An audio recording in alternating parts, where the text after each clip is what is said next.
yakiriwe mu buryo budasanzwe hano kuri Skol. Harimo arabera umukino ukomeye cyane, umukino harimo urahuza ikipe ya Rayon Sports ndetse n'ikipe Women Football Club ndetse n'ikipe ya GKT.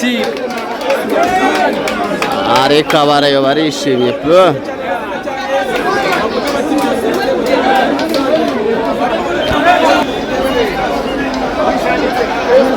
Immaculée anachia Josiane ikuangalia kule mbele tu kwa kipa anafanya miondoko na mikono Najib Idris Abbas.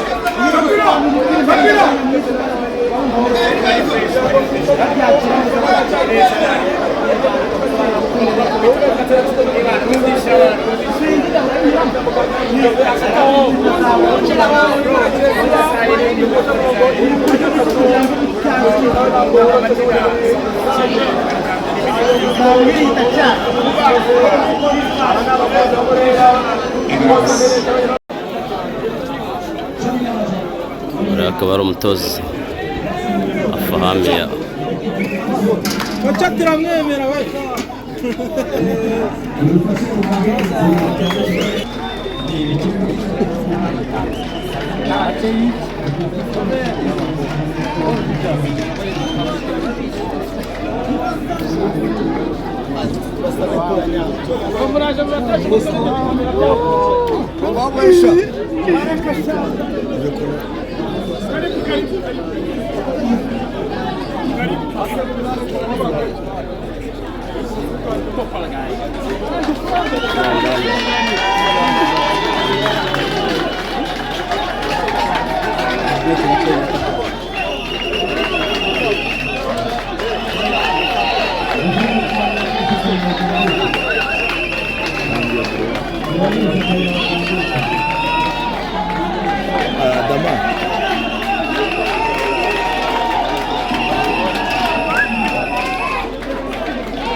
rero abafana ukuntu bagenda bakira